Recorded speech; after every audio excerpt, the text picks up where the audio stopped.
know some people may just be finishing up their prayers, and I want to give them that. Now we are transitioning into our study.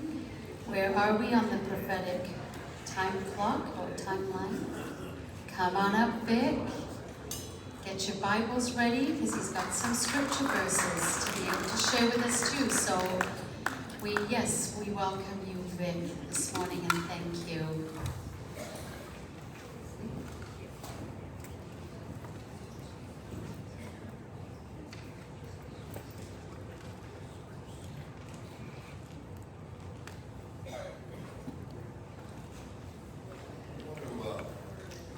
I want to read a scripture to you, one that we did right back in the first lesson that we had, and I know that we can look at what's going on the time clock and get a feeling that this world is spinning out of control. And yet, as Christians, we're to believe that God's in control, even when we don't see it. And sometimes we don't. We miss what God is doing, and we focus on what's happening in the world, and it can cause fear. So I want to just reaffirm to you this morning Psalm 24, verse 1 and 2. It says, "The earth is the Lord's, and all its fullness, the world and those who dwell therein. For he has founded upon the seas and established it upon the waters." So the world is the Lord's. Amen? Amen. This doesn't belong to the WEF. Doesn't belong to the United Nations or the WHO. It belongs to God. Now, though these world organizations are trying to take over control, it doesn't mean that they will be successful.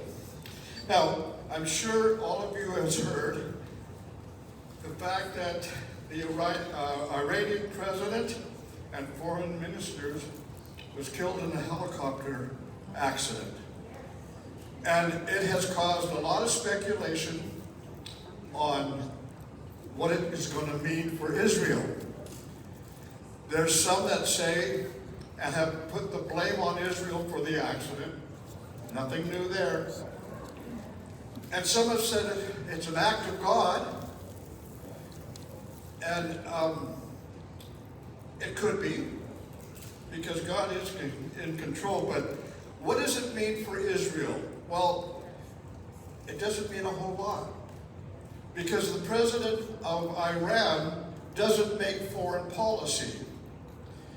It is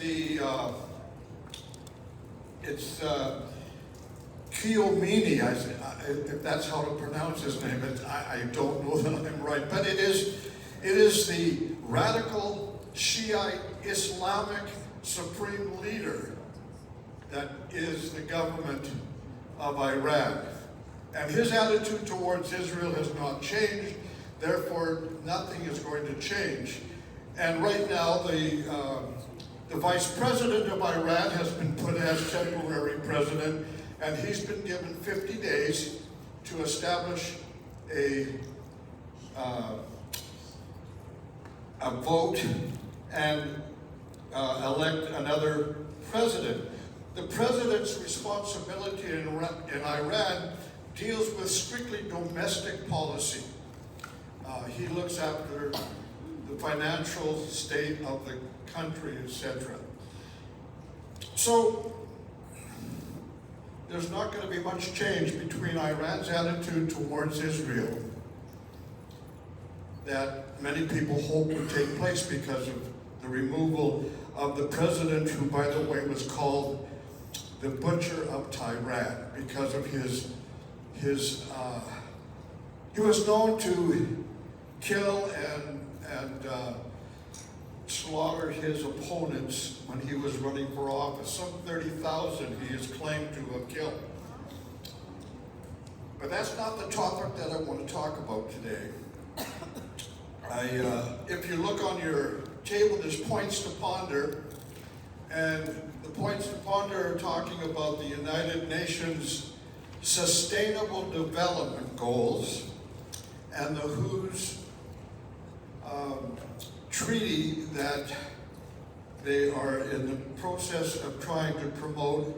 It's called the Pandemic Treaty for the next pandemic, which makes you wonder what they know that we don't know. But let's take a look at the UN first. And I want to say something, natural man can have good ideas and good intention. And when the UN established this idea of sustainable goals, can we put the sustainable goal? Oh yes, good. I hope you can read that. It's a little blurry, but it's got some very good ideas in it. And it started off right. If you look at it, it says they want to end poverty and they want to end hunger and they want to promote good health and well-being, good education. And then they start to go awry. They deal with gender identity. And they deal with, in 10 and 11 and 12, it gets into this idea that in order to establish sustainable goals, we need to depopulate the planet. And the depopulationists want to take the planet from 8 billion down to 500 million. And they feel if we can get down to that level, the resources that are left on Earth will be able to meet the population.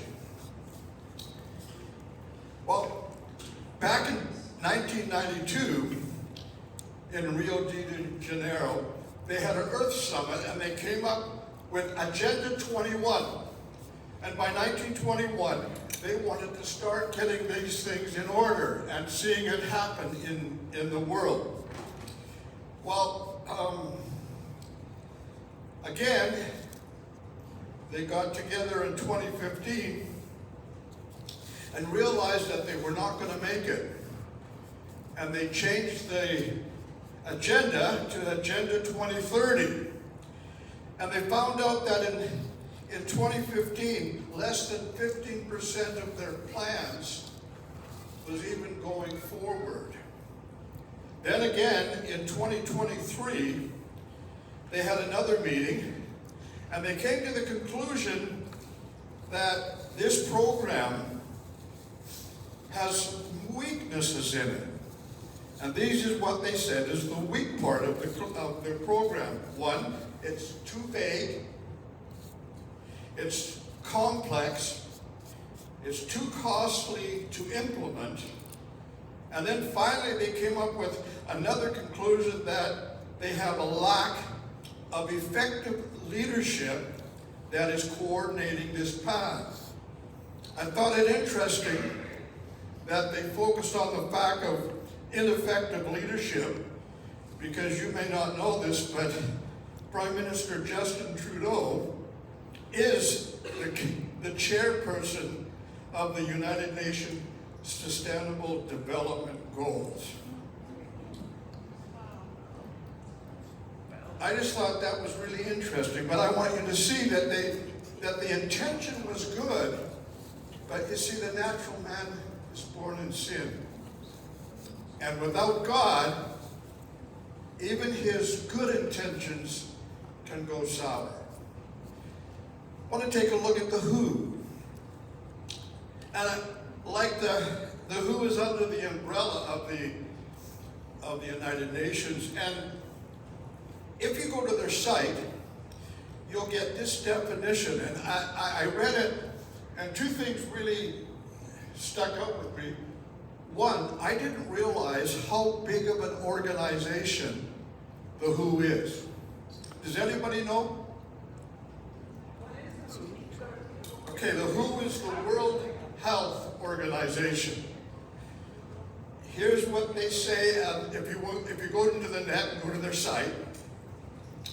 They say, first of all, that our team of 8,000 plus professionals include the world's leading public health experts, doctors, scientists, and managers, and they are trying to coordinate the world's response to all health emergencies and promote well-being, prevent disease, and expand access to health care.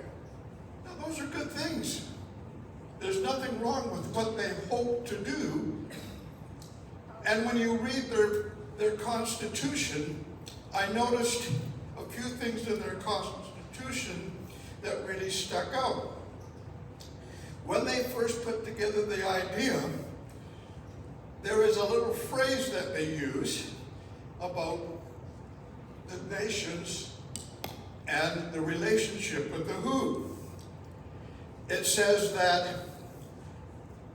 if the government, upon request, needs help in health services, that the WHO would then step in upon request to furnish appropriate technical assistance, and in the case of emergencies, they would give necessary aid. Important two words in that is upon request of the government. Now, flash forward to now. And the WHO is promoting what is called the Pandemic Treaty. And in fact, in a few days hence, they will be meeting again to deal with getting acceptance for this treaty. And the interesting thing is they really don't have a draft of the treaty yet. But they want the nations that are involved in the organization to accept what they plan to draft so that they can go forward. Now, that seems a little backwards to me. I think before I would agree to something, I would certainly want to know what it was all about. But they're having some problems. Here are some of the problems they're having with the treaty. There is contention on the definition of what it means for the WHO to declare a pandemic and what that actually means to the nations involved.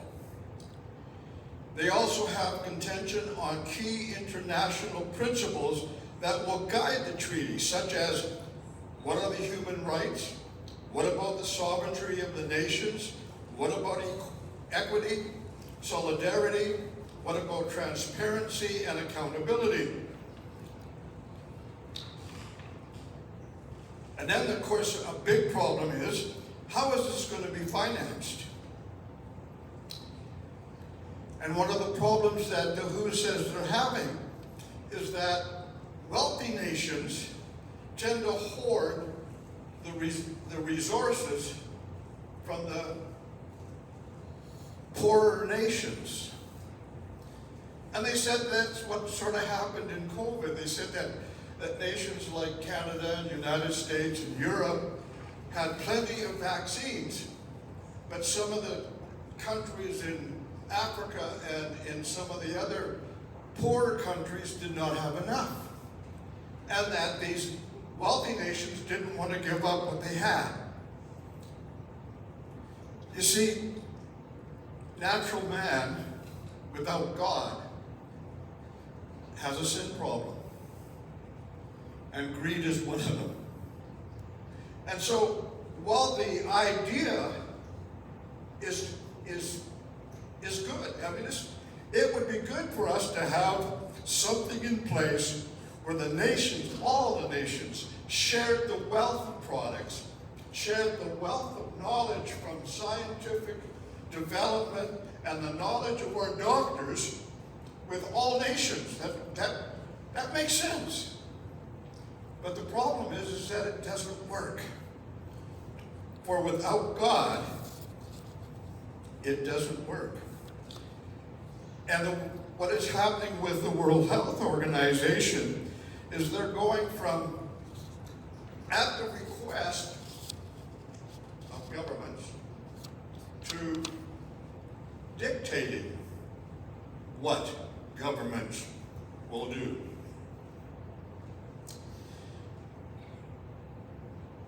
Another thing I want to quickly address is there's an organization called Accident for Canada. And the item that they are looking at is MAID, Trudeau's government's MAID service, which is another less offensive word for euthanasia. And they are talking about the fact that since its inception, it has expanded from just those who are terminally ill to cover other areas. If you're too old, it's probably better off that you die, because you get to be too costly to the medical profession. Veterans that have come back from war with disability,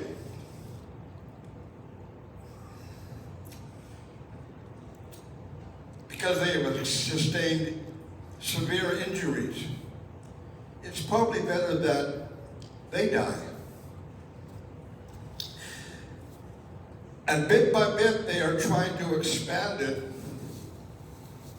and wanted to actually expand it to anybody suffering from a mental illness or depression.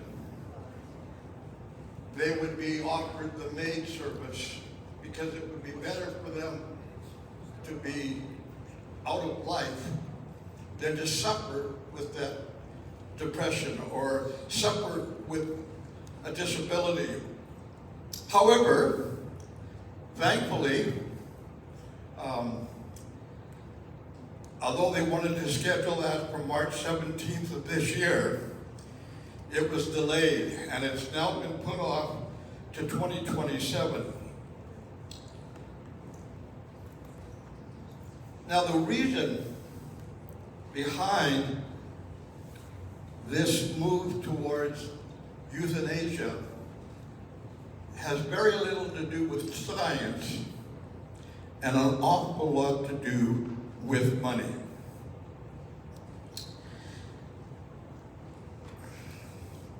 They have found, whoever they are, that medical assistance in dying could reduce the annual healthcare cost in Canada between $34.7 million to $138.8 million of direct costs associated with the implementation of the program. The logic behind their figures is this: end-of-life care just zooms in the last 6 months of life. In fact, they claim that in the last 6 months of life, the cost of medical coverage could zoom up as high as $20,000 to $30,000. However, if 6 months before the end of life we use MAID, we'll save $20,000 to $30,000 per person. And that tallies up to anywhere between $34 and $138 million of health care. So it's not about science, it's about money. Now, don't get me wrong. I'm not against the United Nations, and I'm not against the WHO, because some of their proposals make good sense. But when the proposals go awry, and they start to take away our freedom and our rights, then it's wrong. The other topic I want to look at is what I call the demise of the United States. Now, don't get me wrong again. I'm not against the United States. I have relatives in the United States, and for a good part of my teenage life, I toured across Canada and the United States with a Christian band out of Youth for Christ. But as I study prophecy, I don't see the United States mentioned in end times prophecy. Now, some of you might say, well, wait a minute. Rick Pearson teaches that Mystery Babylon is the United States. And if you look at some of the descriptions of what Mystery Babylon is, and some of the things that are happening in the United States, yes, they fit. But it's like anything. If you start with a wrong premise, you end up with wrong information. Mystery Babylon, the scripture says, first of all, Mystery Babylon is a great city. Doesn't say it's a nation. It says it's a great city, and that city is built on 7 hills, and it is a city that caused the kings of the earth to accept the cup of Mystery Babylon, the mother of harlot, abomination, and are guilty of killing the prophets. Now, that's the description of Mystery Babylon. Take that description and see if the United States fits that description. And anybody that I have had conversations with on the idea of the United States being Mystery Babylon, the first thing I say to them, I say, what city? And they usually say, well, what do you mean, what city? I said, well, what city fits that description? And they say, well, no, it's the whole of the United States. Well, I'm sorry, but that goes against what the Bible says. The Bible says it's a great city. If you go start with the wrong premise, you're going to find out that you've got the wrong answers. Now, on a program on Daystar Television called Joni's Table Talk was a fellow by the name of Fred Market. Now, he calls himself a Christian futurist. And he says this: we must learn how to understand the times so that we know how to respond to them. So, what is he talking about? What are the times that he is looking at that causes him to say he is seeing a demise of the United States? Well, he says that there are 7 stages of civilization. The first stage is called outburst, and it is when a nation shows up on the scene. And for the United States, that was 1776. Stage 2 is called conquest, and that's when the nation begins to assert its military power. And he looks at World War I and World War II is when the United States asserted their military power. The third is commerce, when the nation does international business. And in 1930, the United States created an international trade policy, and it started to establish international businesses around the world. The next stage, or stage 4, is called affluence. It's the time when the nation becomes wealthy. And the U.S., he claims, this happened to the U.S. in the 50s and 60s. They became a wealthy nation. Stage 5, he calls intellect. And he says it's when the intelligentsia goes crazy, takes control of education, of the government, promotes multiculturalism and world organizations. In fact, he says that although a lot of nations are accepting multiculturalism, he feels it's dangerous. Because while there are some cultures that will automatically intermingle and accept the culture of the country that they go to, there are some, such as Islam, that doesn't do that, that seeks to change the culture of the country that they immigrate to. They seek to change laws, they seek to change the culture to fit their culture. And he said, Islamic nations and China are the two most dangerous nations in multiculturalism. Stage 6, he calls decadence. And it's when, because of what took place in stage 5, there's a breakdown of the nation system. The economy begins to tank, education goes awry, and the government begins to overreach its authority. The final stage he calls collapse. And I don't think I need to explain what that means. He claims that today, United States is in stage 6. And he justifies that by saying that most civilizations last 230 years before they collapse. The United States has now passed 240 years, and he says accordingly, they are beyond the norm and very soon destined to collapse.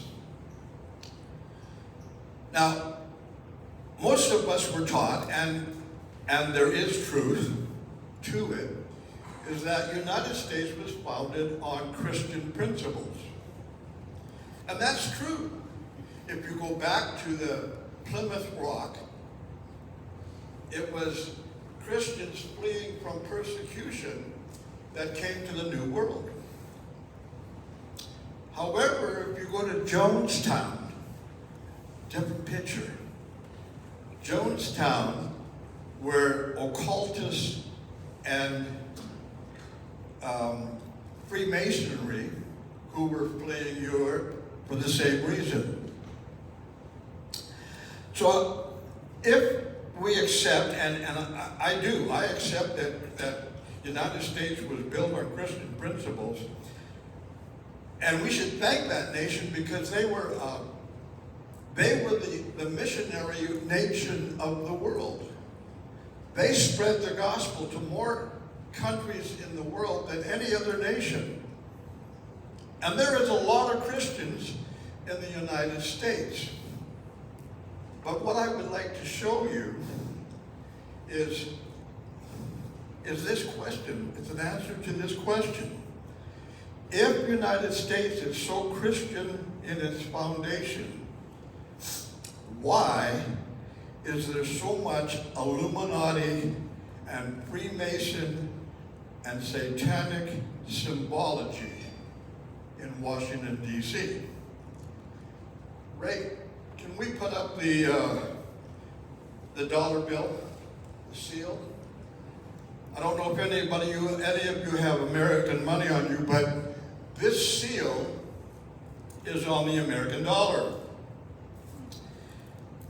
That pyramid with this eye in the sky is an Illuminati symbol called the all-seeing eye. It represents the eye of Lucifer and sits atop a pyramid because the pyramid is a symbol for top down control and government.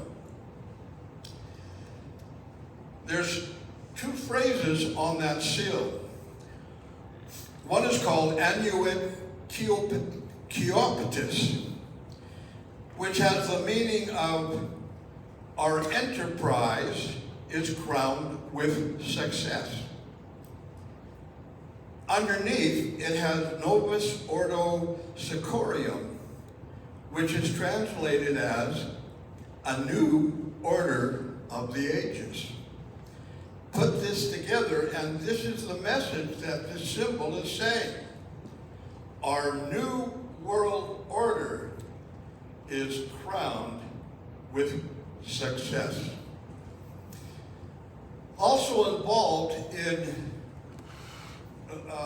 Freemasonry and the fact that the upper echelon of Freemasons is actually a society called Illuminati, which many were told no longer exists, but it does. If we could go to the other symbol, Ray. This is also the American seal. And no, go back to the American seal. Yeah. I know it's not a clear picture, but let me tell you what is on there. On the right, or your left side of the eagle, is 13 arrows.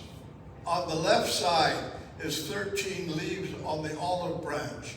On the crest is 13 bars and stripes. On the crest above the eagle's head is 13 stars. 13 is a very important mystical number in Masonic symbology. There is other symbols as well. If you look on that image, and I know it's not clear, and I apologize for that, but on the right wing, there is 32 feathers representing the 32nd Scottish Rite in Masonry. On the left wing is 33 feathers, which represents the 33 degrees in Freemasonry. And the pyramid is 13 stones, which represents the 13 Illuminati bloodlines of the global elite. Now, I know as Christians, we don't accept numbers and numerology. But understand this, to those who believe in the occult, numerology is as real to them as the Bible, Jesus Christ, and God is to us. And in numerology, an important number, one of the most important numbers actually, is the number 11 and the multiples of that, like 22, 33, 44, etc., etc., etc. So I want to show you how this works, because what they do is they take these numbers and they form what is called an occult, what's the word I want? Oh, an occult equation to accomplish something. For instance, the number 11 represents what they call dark vision. 22 represents action. 33 is accomplishment. So I want to take you to something that you may not know. But President Kennedy's assassination took place on the 11th month, the 22nd day, on Masonic Dealey Plaza, which is on the 33rd parallel. 11 day, dark vision. 11th month, dark vision. 22nd day, action. 33rd parallel, accomplishment. Now let's go to 9/11, because we've all heard of 9/11. And it is another mixture of Masonic numerology, more so than you realize. The first plane that crashed into the towers on September the 11th was Flight 11, had 11 crew members. New York City has 11 letters in its name and was the 11th state to join the Union. Coincidence or plan? Good question. The Pentagon was also attacked, and the Pentagon has 11 letters. The flight number that crashed into the Pentagon was Flight 77, and the Pentagon sits on the 77th meridian, and the foundation stone for the Pentagon was laid in a Masonic ceremony September the 11th, 1941. The number 77 is important because, believe it or not, the occult has 77 names for the devil. Now, I know you may look at this and say, oh, it's all bogus. It's a conspiracy theory. But maybe not. Maybe there is some truth to it. Maybe some of these things were more planned than accidental. What we need to remember is what Rob taught us several lessons back from Ephesians chapter 6. Ephesians chapter 6 says in verse 12,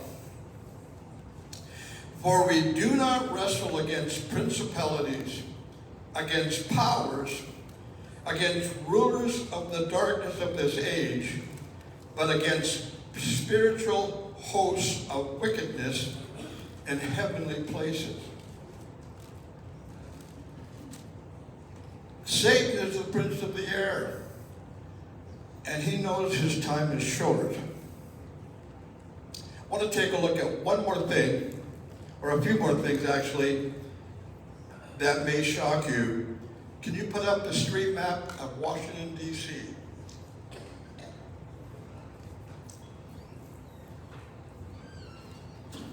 Do any of you recognize this diagram? It is a pentagram. And in the actual shape that it is called the goat head pentagram. Now, the outline that you see there are actual streets in Washington, D.C. And you notice that the point ends right at the White House. Why were the streets designed in Washington to form a pentagon, or that would end at the White House? And there's more to this than what you know. Apparently, the top 2 points and the middle point, those 3 points have 6 streets that go into where that point is, which means that the pentagram also is pointing to 666, with that point going to Washington State, or to the Washington White House. Back in January 6th, I'm sure you all heard of that, Senator Chuck Schumer described the January 6th incursion into the House of Representatives in the Capitol as this. This is what he said: "It is very difficult to put into words what has transpired today. I have never lived through or even imagined an experience like the one we have just witnessed in the Capitol. we can now add January 6, 2021 to the short-lived list of dates in American history that will live forever in infamy. What he went on to say is this temple to democracy was desecrated, its windows smashed, our offices vandalized. What temple is he talking about? When was the Capitol building ever made a temple? Well, you may not know this.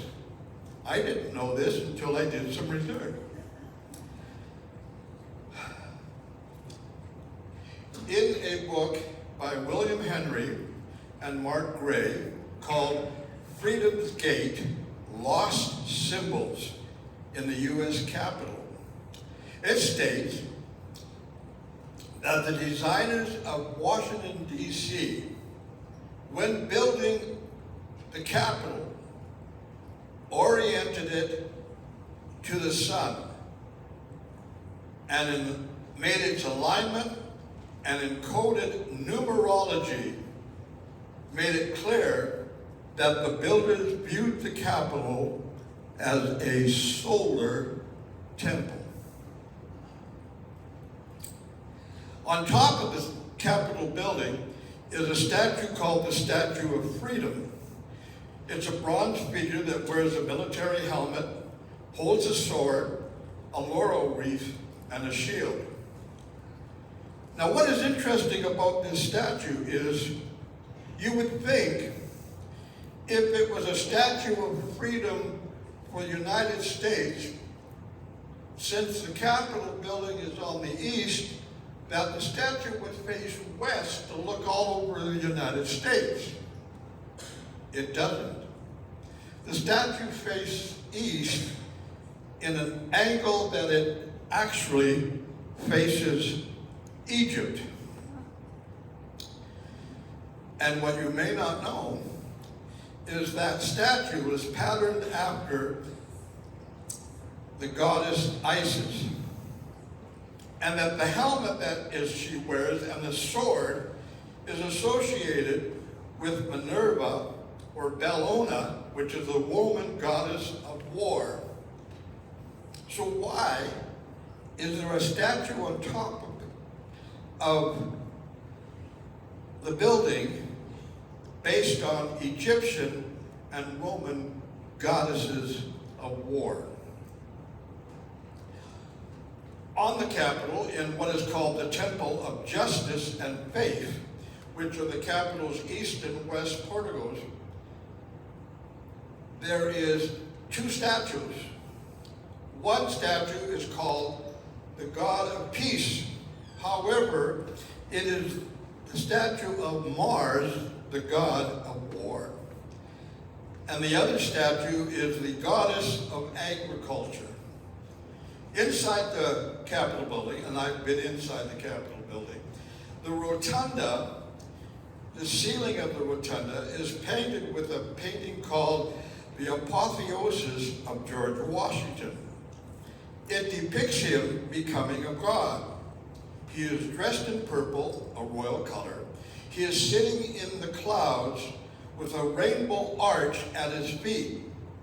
And he is surrounded by the goddess Columbia, which is a personification of war, the Roman goddess Neptune, the sea god Venus, the Roman goddess of love, Mercury, and the Roman god Vulcan. Why? Why, if U.S. was based on Christian principles, is there so much pagan and satanic symbology? Because on the circle of this painting is 72 pentagrams. The Statue of Liberty is actually an ancient Babylonian goddess of love and fertility called Ishtar. And Ishtar was known the mother of harlots because prostitution was a very high part of her religious practices. The Statue of Liberty was given to America by Freemasons of France. And they traced their origins back to the ancient mystery religious practices of Babylon, where organized occult began.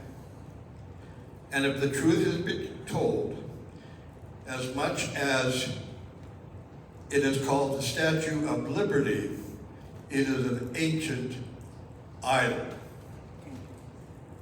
So if the foundation of a country is also built on pagan practices, how can we expect her not to fall? And I think we are seeing the fall of the United States because of the practices that she has. And because the scripture does not mention her in Bible prophecy.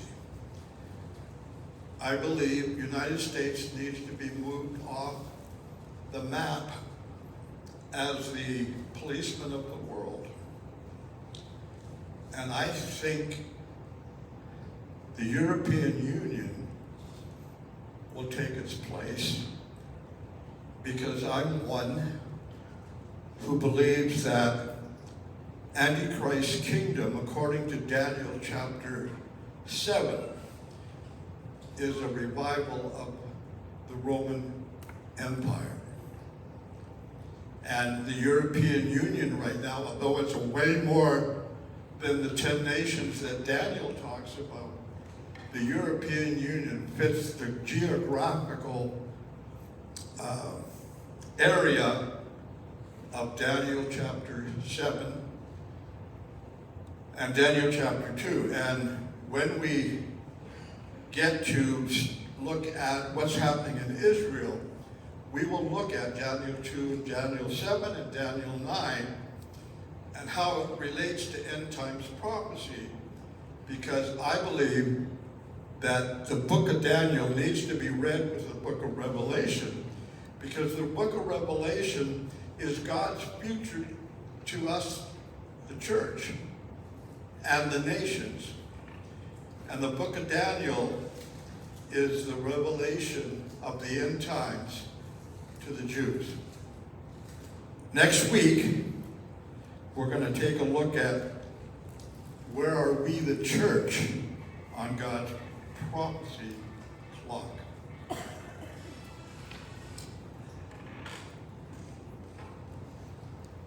Now, on your table, of course, I gave you points to ponder. And the points to ponder talk about, do you trust the WHO? Do you trust the United Nations? That's a good question. We all need to come with a conclusion to. Don't get me wrong, they're not satanic organizations. But they are the good intentions of natural man without God. And without God, the good intentions usually turn bad. Lynette, you want to come and close? Thanks for putting up with me. We will continue.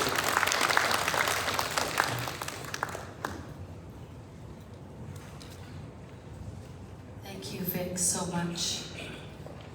That was a lot of information, right? And I'm sure some of you may have some questions, because some of that information is new to you. And so if you do have any questions, you feel free to chat with Vic and talk with him about that. But you know, we serve a loving, living God, and He is in control. We know that. You know, like I shared a couple of weeks ago, I'm going through Revelation like we are on Sunday mornings. And you know, I'm seeing the different, the seven seals and the seven trumpets and the seven bowls and the woes that are in there that talk about just when Satan is unleashed, he is going to get rid of a lot of people. It says that in God's word in Revelation 9. And we are not to be fearful. Fear is not of God. For God so loves the world, right? He loves each one of us. And for those of you that maybe here that don't know God, maybe there is somebody here that doesn't know Jesus. You know, when we know who God is, when we say, Lord, forgive me for the things that I've done wrong, and cleanse me and help me to accept you and to live with you in my heart. When we do that, when we say, Lord, forgive me, and then we walk with him by reading his word, that as he teaches us and as we learn and are encouraged through God's word, we take one day at a time and we say, Lord, this day is yours. Give me the wisdom to know how to walk through this day. Give me a heart of compassion. Break my heart for what breaks yours. When it comes to connecting with a neighbor or an unsaved family member, let's remember that we're called to love and we're called to serve him. And the way we do that is through prayer time with him, through reading his word and having it fill our hearts, so that when we do see the circumstances of what is going on in this world right now, we know we don't have to worry about that. God is in control. We just are called to keep our eyes on him. And it reminds me of that story of Peter and the disciples when they were in the boat and they saw Jesus coming, walking on water. At first they thought he was a ghost. It scared them. But then they realized it's Jesus. And then Peter was so eager. He says, I want to come to you, Jesus. He says, come. And he put out his hand. And Peter got out of the boat and he walked towards Jesus. And while he was walking, he had his focus on Jesus. But then the wind and the waves, the things around him started to catch his attention. And what did he do? He looked away. And when he looked away, what happened?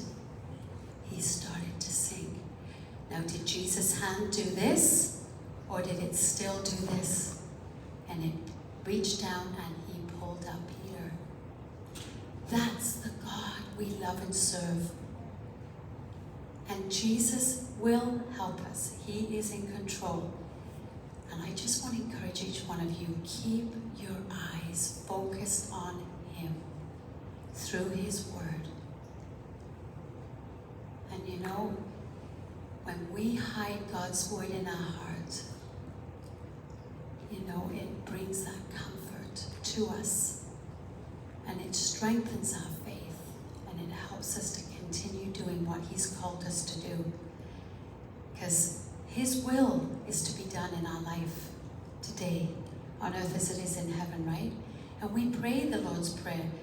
Lead me not into temptation, but deliver me from the evil one. Because yes, the evil one is out there and he's seeking to destroy, but greater is he that is in us than he that's in the world. So I just want to encourage you today. I know there's a lot of information, and thank you, Vic. You know, but you know, Satan may have an agenda, but ultimately God already foresees the future and he has us in his hands. Isn't that a beautiful thing? Yes. All right. So I just want to thank you for coming this morning. It was a beautiful morning. I know it's gone a little later, and that's okay. You are welcome to sit around the tables and continue to chat over the points to ponder. Feel free to do that. You're more than welcome.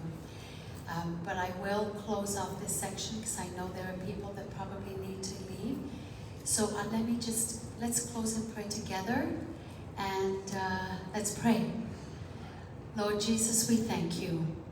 We thank you for your word. We thank you for your love. And we thank you, God, that we do not have to worry about anything, that you are in control. And we surrender to you, as we even prayed in the pre-service prayer this morning about surrendering all. And we love you, and we thank you, God, for what you do in each one of us and the love you have for each one of us. We pray safety as we leave now. We pray, God, your will be done in our life today on earth as it is in heaven. And we pray for divine appointments where we can meet people, love on people, and share with people what needs to be shared. And we just thank you, God, for who you are and for the love you have for us. And we commit the rest of this day to your hands, Lord Jesus, and we thank you. In your name we pray. Amen.